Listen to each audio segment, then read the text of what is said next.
পুরো মেঘ করে বৃষ্টি হচ্ছে, অনেক দিন পর বৃষ্টি হচ্ছে। যদিও এখানে আমি জানি কলকাতার মতো তো একেবারেই না, কলকাতায় লোকে বৃষ্টি হলে কি আনন্দ পায়, মানে অ্যাটলিস্ট আমি তাই শুনছি আমার বাবা মার থেকে, কারণ প্রচণ্ড নাকি গরম পড়েছে ওখানে। তো এখানে ওরকম না, এখানে সবে গরম পড়ছে, এখানে এখনও হালকা হালকা ঠান্ডা ঠান্ডা আছে। কালকেও তো যখন অফিস থেকে ফিরছিলাম তখন 12 না 13 ডিগ্রি ছিল টেম্পারেচার। যাই হোক, তবে বৃষ্টি বার্লিনে বৃষ্টি ভালোই হয়, বেশ ভালো ফ্রিকোয়েন্সিতে হয়, এই যে মেঘ ডাকছে। তো যাই হোক, আমি লাঞ্চে আজকে ভাবলাম, আমি সকাল থেকেই ভাবছিলাম অনেক দিন খিচুড়ি খাওয়া হয়নি, সকাল থেকে মেঘ করে আছে, ভাবছিলাম বৃষ্টি হলে খিচুড়ি খাবো। এখন মাকে ফোন করব, করে জানবো আমি খিচুড়ির রেসিপিটা, আজকে ওটাই বানাবো। এখন আমার লাঞ্চ ব্রেক চলছে, 1 ঘন্টার মতো ব্রেক আমরা নিই অফিসে, তো আশা করছি 1 ঘন্টার মধ্যে খিচুড়ি বানানো হয়ে যাবে। দেখা যাক, মাকে ফোন করি। বলছি যে এখানে খুব বৃষ্টি পড়ছে, ভাবলাম যে খিচুড়ি বানাবো আজ লাঞ্চে। তুমি যে খিচুড়িটা বানাও সেটার রেসিপিটা একটু বলে দাও। আমার কাছে শুধু ফুলকপি আছে, কি কি আছে বলে দিচ্ছি। ফুলকপি, টমেটো, কড়াইশুঁটি, আলু টালু নেই, এবার বলো। আর আদা আছে, এবার বলো। বলছি তুই কি কুকারে করবি? না, আমি এমনি আমার ইয়েতে করবো, স্টিলের প্যানে করবো। তাহলে ওই ডালটা হালকা করে ভেজে নিয়ে চাল আর ডালটা দিয়ে দিবি, দিয়ে তাতে আদা বাটা দিবি, দিয়ে টমেটো কুচি দিবি, দিয়ে আর ফুলকপি দিবি। একটু ফুলকপি আছে বলছিস, ফুলকপিটা তাহলে হালকা করে আগে একটু ভেজে তুলে রাখবি, একটু বড় বড় করে কেটে ভেজে তুলে রাখবি।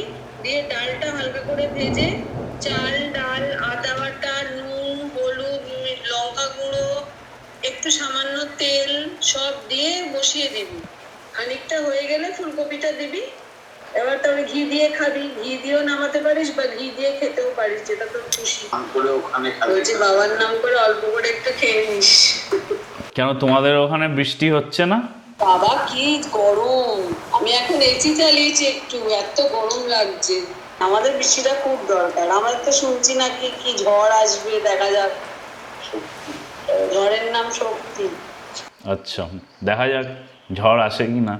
আমি খিচুড়িটা বানিয়ে খাবো, বাট তার আগে আমার একটা কাজ আছে, সেটা আমি করে নিই। সেটা হচ্ছে আমাকে দুটো দোকানে ফোন করতে হবে, আমি সেই দোকানগুলোয় যাব মাটন কিনতে। তোমরা মাটনের রেসিপি চেয়েছো, সেই জন্য আমি চেষ্টা করবো এই উইকেন্ডেই বানানোর। তো জার্মানিতে একটা ব্যাপার হচ্ছে, ওরা আমাদের ইন্ডিয়াতে কলকাতাতে যেরকম আমরা প্রত্যেক দিন যে কোনো সময় মাটনের দোকানে গেলে ফ্রেশ কাটছে দিচ্ছে, এখানে ওরকম কনসেপ্ট নয়। ম্যাক্সিমামই বাইরের দেশে ওরা কি করে, ওরা মানে কেটে ফ্রোজেন অবস্থায় রাখে। অনেক সময় ইউএসএতে তো আবার ফুড কন্ট্রোল আছে, তো সেটা ওরা পাঠায় ফুড কন্ট্রোলে, চেকিং হয়, স্ট্যাম্প হয়ে আসে, মানে পুরো ফ্রোজেন ব্যাপার, খুবই বাজে, কিন্তু এখানে ওরকমই। তো যাই হোক, এই বার্লিনে আমি খবর পেয়েছি যে ওরা গোট মিট কাটে এভরি ফ্রাইডে, রেগুলার তো কাটে না। তো আমি আজকে ফোন করে দেখি যে ওরা আজকে কাটছে কি না, তাহলে আজকেই আমি গিয়ে নিয়ে আসবো। হ্যালো, এটা দেশি বাজার? আচ্ছা, বলছি যে আপনাদের আজকে ওখানে গেলে কি মাটন পাওয়া যাবে? আজকে ফ্রোজেনটা পাওয়া যাবে, ফ্রেশটা কালকে পাওয়া যাবে। আচ্ছা, ফ্রেশটা কালকে। তো দেশি বাজার তো বলে দিল ওদের কাছে নেই। একদিকে ভালোই হয়েছে, দেশি বাজারটা অনেক দূরে, মানে আমার বাড়ি থেকে একদম প্রায় 50 মিনিট দূরে। তো বাবু বাজারে ফোন করি, আরেকটা যে দোকান সেখানে ফোন করি। এখান থেকে আমি আগে প্রচুরবার নিয়েছি বাবু বাজার থেকে, এদেরও মাটন ভালোই হয়।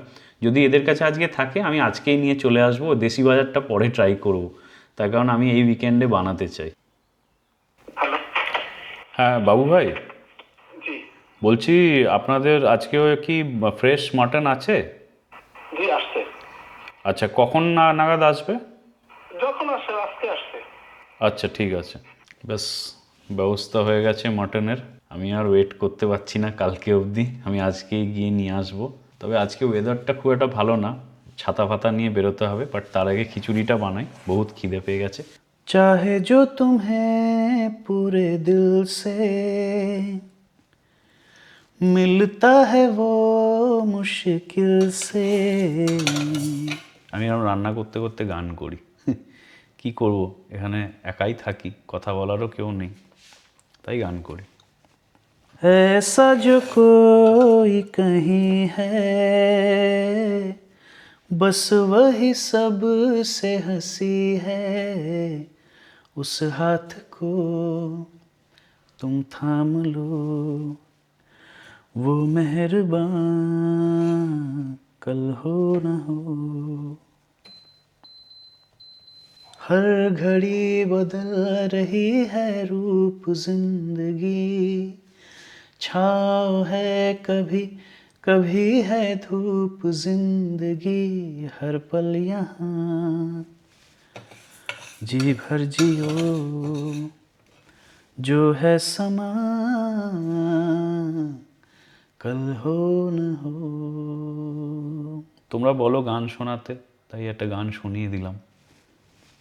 এত তোমাদের ভালো লাগছে আমার গান, এত অ্যাপ্রিসিয়েট করছো, আমারও ভালো লাগছে সেটা। তোমাদের কমেন্টস, তোমাদের এত গুড উইশেস খুব ভালো লাগছে। তাই মাঝে মাঝে এরকম ভ্লগে রান্না করতে করতে তোমাদেরকে ছোট ছোট এরকম শুনিয়ে দেবো। আলু আমার কাছে নেই, আলু শেষ হয়ে গেছে, কিনতে হবে।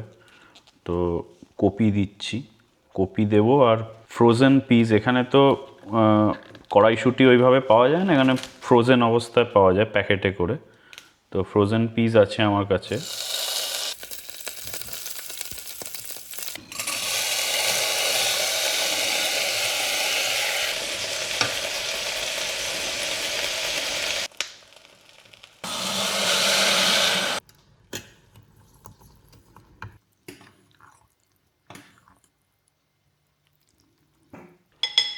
কি গো, খাবার বানাচ্ছি তাই তোমাকে ফোন করলাম, আর ব্লগও করছি। শেষটা সবাইকে হ্যালো বলে দে। হ্যালো, সবাই কেমন আছো? এই এখান থেকে তোমাদেরকে দেখালাম ভিডিও কলে, আমি লাইভ ভিডিওতে আর শেষটা ভিডিও কলে। আর কিছুদিন পরে হোপফুলি যদি ওর কাছে যাই তখন একসাথে দুজনে পাশাপাশি দাঁড়িয়ে ভিডিও করব।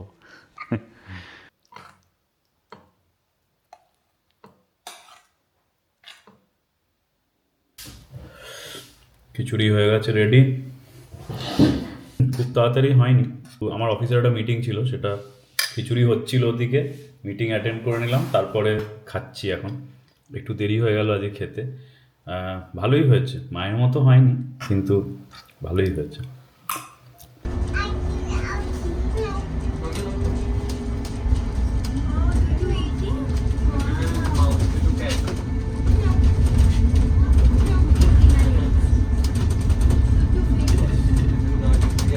সকালে বৃষ্টি পড়ছিল, সে কারণে আমি ভাবলাম যে খিচুড়ি খাবো। এখন যা রোদ, কেউ বলবে যে সকালে বৃষ্টি হচ্ছে। এটা হচ্ছে বার্লিন, যখন তখন ওয়েদার চেঞ্জ হয়ে যায়।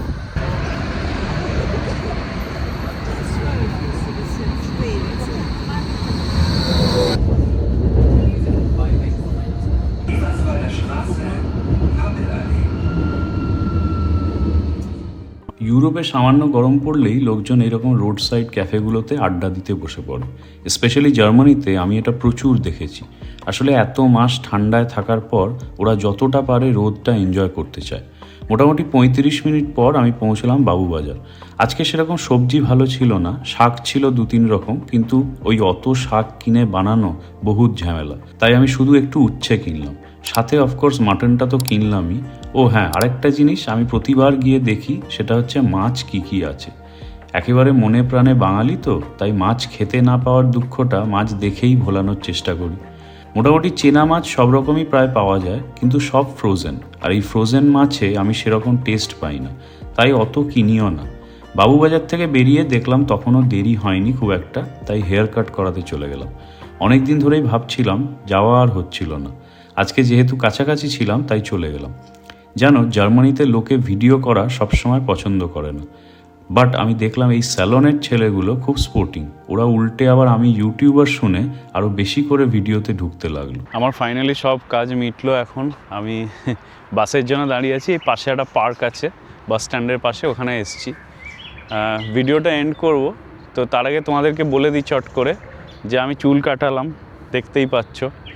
এখানে একটা স্যালন আছে, ওই বাবুবাজারের ঠিক কাছেই একটা স্যালন আছে।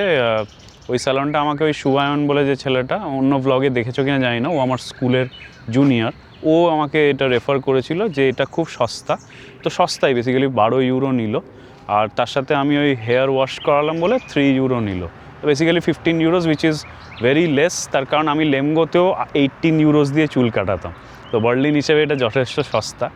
এনিওয়েজ মাংস কিনেছি, তোমাদেরকে ওইটাই আপডেট দেওয়ার ছিল। অনেক দিন ধরে অনেকে কমেন্টে লিখছো যে মাটনের শর্টসটা দেখে যে রেসিপিটা দাও। এবার আমার তো মাটন কেনা হচ্ছে না অনেক দিন ধরে, তো এই জন্য ভাবছি যে মাটন কিনে একেবারে দেবো। তো আজকে ফাইনালি মাটন কিনেছি, আজকে নিয়ে যাচ্ছি। আমি ভিডিওটা মানে মাটনের ভ্লগটা আমি দেবো আইদার কাল স্যাটারডে নয়তো সানডে দেবো, যে কোনো একদিন দেবো। বাট দেখতে থাকো তোমরা, যারা মাটনের রেসিপিটা চেয়েছো অবশ্যই দেখো। এটা তোমাদের একটা ছোট্ট আপডেট দিয়ে দিলাম। ভ্লগটা এন্ড করছি এখানে, সবাই ভালো থেকো, নেক্সট ভিডিওতে দেখা হবে।